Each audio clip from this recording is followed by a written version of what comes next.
Hi, my name's Duncan Munro and I'm the author of a simple power supply design package called PSUD2. One of the questions which frequently comes up is how do people model their own rectifiers based on a data sheet? What's the maths behind it? How do they fit the curves and check it out and so on? So in this video I'm going to try and talk you through some of the mathematics around the model itself for the rectifier and how you would, using a simple spreadsheet, take the data sheet and then turn that into the parameters you need for the rectifier model. So I'll deal with the solid state rectifier first and then a vacuum tube rectifier after that, as I know the vacuum tube audio community do make a lot of use of this application. Let's take a look at the model itself, and it's very simple. It's just an idealized diode in series with a resistor. There are three parameters that we're going to be looking at today, although there are more than that in the model. The ones we're interested in are the ones that will allow us to fit a curve. The other ones you can get from data sheets, and those are derive, which is the value of the series resistance, and then two parameters around the diode itself, which is VFAC and VLAW. We have a current going through the whole thing, and effectively in the model we've got two voltages which are VR and VX, we'll call them that. And when you add those two together you get V. So the model has a relation between I and V. Now we're only going to look at the forward conducting one, which is where the current is going forward through the diode. We're not going to look at reverse currents on this video or Zener breakdown or anything like that, just the straight diode modeling. So there's a couple of formulas around this. The first one is that the current is equal to Vx to the power of VLAW times VFAC, which is the multiplying factor. That gives us the I through the diode, and the I on the resistor is simple Ohm's law. It's VR over dres. Now the slight problem with that in terms of us doing a bit of spreadsheet modelling is that we've got three parameters there and we could come up with two different numbers for I, which is going to make life difficult, as you know it's obvious that the current going through the resistor should be exactly the same as the current going through the diode. So how can we make that simpler? Well, that's easy. We simply reverse the equations. So if you take the current in the diode, we can divide that by VFAC and take that to the VLAW root, and that will give us Vx. So we've got a relationship there where we can derive Vx from I. And equally in the resistor, we can say the current times the resistance is the voltage. And again, that's simple Ohm's law. So on the right-hand equations, we've got a pair of equations we can use where we can turn I into Vx and VR, and simply by adding Vx and VR together, as we've shown above, we can get V. So we can turn I into V. It is possible to turn V into I, but that's more difficult, so I'm going to leave that one alone. Now we need a data sheet so that we can get some rectifier data from it and start setting up some of the numbers in our spreadsheet. So I've just gone into Google, I've typed in the diode I'm looking for and asked for a data sheet, so I'm just going to take the first one that comes up. So there we go, and what I'm looking for here is a chart that shows forward voltage against current, and I think bingo, there we are there. So this is it here. It says instantaneous forward voltage, this one.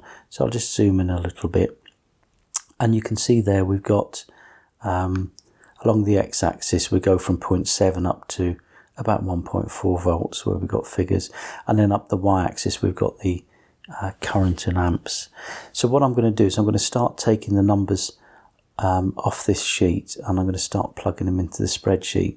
So if we look here at the very start, we've got 0.7 of a volt is 0.01 of an amp, and then 0.8 volts looks like about 0.15, something like that, and so on. So what I'll do is I'm just going to fast forward. I'm going to take some numbers off this chart and I'm just going to plug them into the spreadsheet, and I'll come back when I've done that.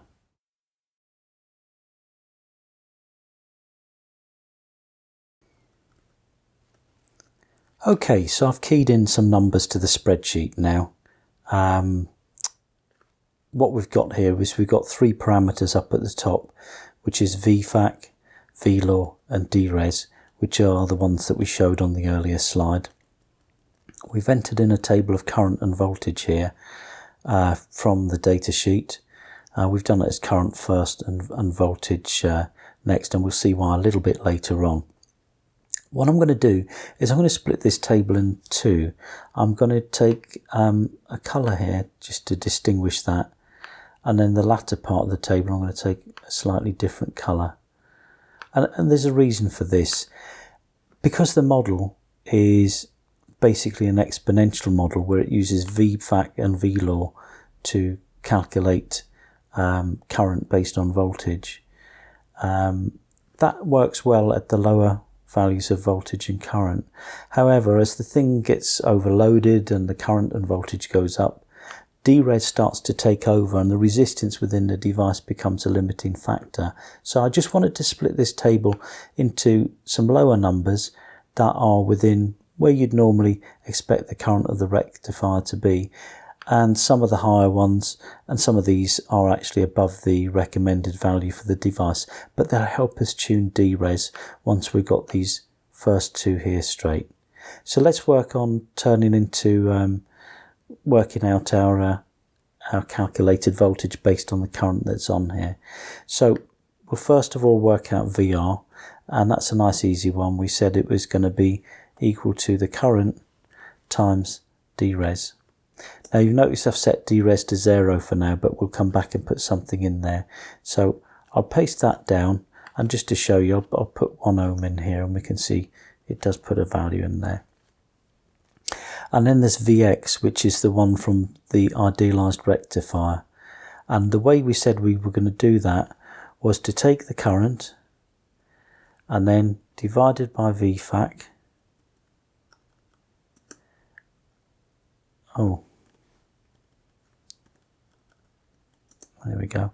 And then what we do is to take the whole lot of that and take it to the root of VLAW, and we can do that. We can do the root by taking it to the power of 1 over VLAW. So there's our calculated voltage column based on the currents here. So what I need to do now is see how good our calculated voltages square up with the ones on the data sheet. And what we're going to do is one more thing. We've got to sum these two together, because we said that V is equal to VR plus Vx. So there's our total voltage. So first of all, I'm just going to look at this section here, as I say, to get VFAC and VLAW right. And VLAW is the exponential part, and we can work that out by taking the ratio between this voltage here and this one here, and then taking the ratio between our voltages, which are in the same place, and seeing how different they are. Now that number is bigger than that one. That tells me that VLAW needs to go up. So I'm going to put VLAW up, and as you can see, as I'm putting it up, the numbers are coming down. I want these two ideally to be equal or very close. So I'm just going to keep going, maybe 10, 12, 14, 16, 15 is quite close, so I'm going to leave it at 15 for now. So that gets us a rough start on the VLAW parameter. Then we need to get VFAC right. So the way I'm going to do that is I'm just going to take, and we'll put this here, so we got, I'm going to take this cell and I'm going to make it the average of the voltage here. This is just to get the scaling right, so it's not an exact science. And then I'm going to take the average for our calculated rectifier on that section. So again, I want to get these two numbers the same if I can. So I can see that VFAC needs to go up a bit to get to the right hand number to match the left hand one. So I'm going to try 2 in there, 3.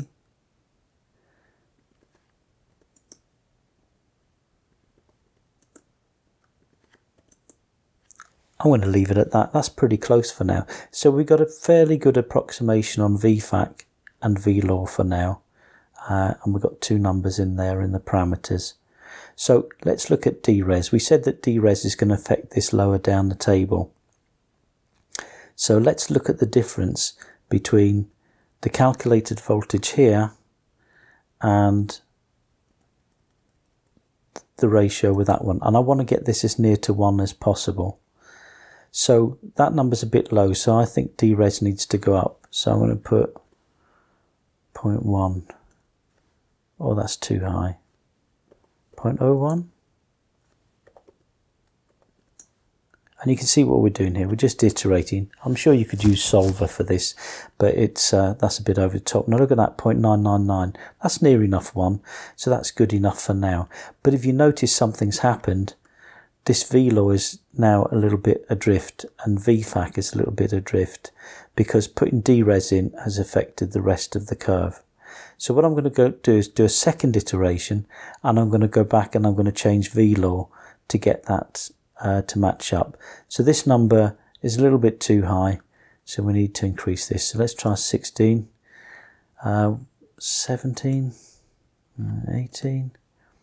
That's pretty close, so we'll stick with 18 for now. And then VFAC, that's got to change as well, so that will need to go up as well.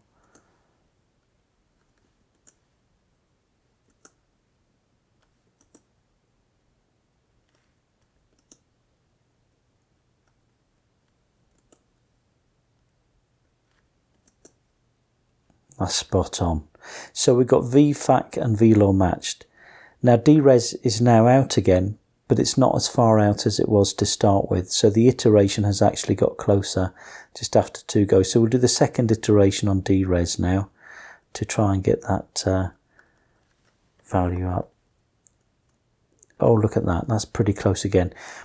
Now 2 iterations are done. We've got the 3 parameters. And notice these have changed a little bit again. They're a little bit adrift, but they're nowhere near as adrift as they were before. So we're going to do a 3rd iteration, and hopefully that will take us close enough. So VLAW needs to go up a little bit to bring this number down in cell H11. That's pretty close, so we'll stick with that. And VFAC, that needs to go up as well.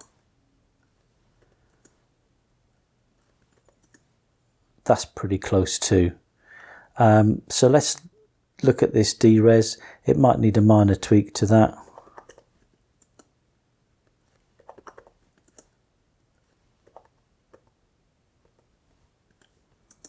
Look at that, that's pretty good. And these have held pretty close. Now you could do a 4th, 5th, 6th iteration, but I'm going to leave it at that for now, just so that you get the idea. So let's see how close our values are to the data sheet. So what I'm going to do is I'm going to take the current and voltage, and then I'm going to insert a chart. And I want an XY chart, which is that one, and I'm going to use that. Okay, so there's our chart. I'm going to move this to a different sheet so that we've got a little bit more room to work with. And you'll notice the voltage is on this axis and the current is on this axis now, so things have moved around a little bit. Let's make the current, we'll format that and make it logarithmic so that it matches up with the data sheet a little bit better, and it gives better use of the results. So there we go. There's the voltage there, and there's the current along the x-axis. So let's add on now our calculated amount. We'll take that and simply paste it on and see how close it is. So you've got the blue line and the orange line there, and they're a pretty good match. So for our purposes and for this model, that's a pretty good match. So what I'm going to do is I'm going to save this spreadsheet now. It is in the files area. There is a link in the description of the video down below, so you can pull this out and use it as the starter for your own activities. Okay, we've now got a spreadsheet for the GZ34. So we can look at the vacuum tube rectifier. All I've done here is taken the data points from the data sheet. I've punched those in and I've added some extra rows to try and fit the extra lines in. What I'm going to do is I've set VFAC at 1, although it'll typically be a lot lower than that. VLAW at 1.5, because vacuum tube rectifiers, the relationship between voltage and current is that current is proportional to voltage to the power of 1.5. It doesn't really vary much from that, so I tend to leave that alone. And DRes, I leave it at 0. So what I do is I try and get VFAC into the right ballpark, and then I use the chart to fine tune it. And then if I find I need to move VLAW about, I can do that and then fine tune VFAC again. So let's just get a number for VFAC that seems to work. So that's too high. Again, we're trying to make this number the same as that one. So this has got to come down.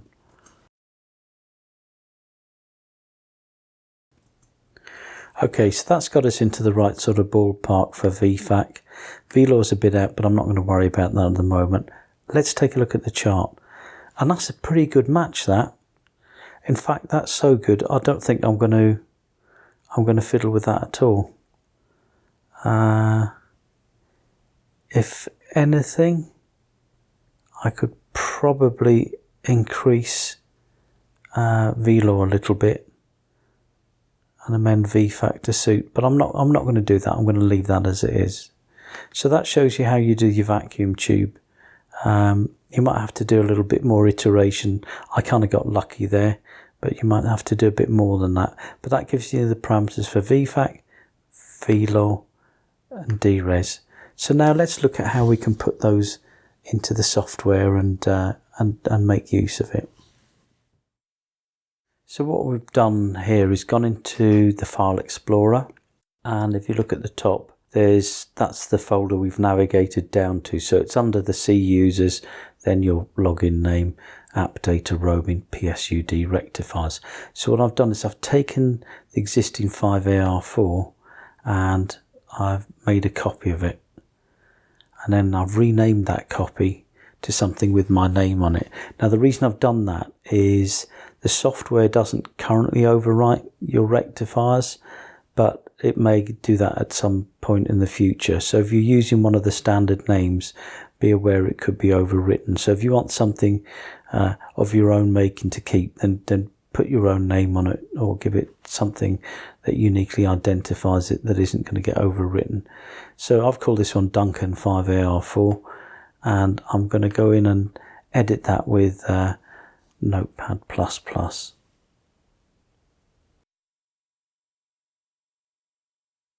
Right, I'm now in this Notepad++ text editor where I've given it a name. Again, please come up with something different to an existing one, because if you use 5AR4 in there, it will not load. It will only load one at a time. Just a description of it, the rest I'll leave. VT for vacuum tube. I've set the VLAW to 1.5 and the VFAC to 0.00392 as per our spreadsheet. So I'm going to save that and open up PSUD2. Here's PSUD2 open, and I'm going to set us up for a new rectifier. So I'm going to right click on the rectifier here and edit, and that should give me a list of rectifiers we can choose from. So if I look at the drop down, we've got in there a 5AR4 DM. We go and simulate, and that's all there is to it. So I hope the video was useful.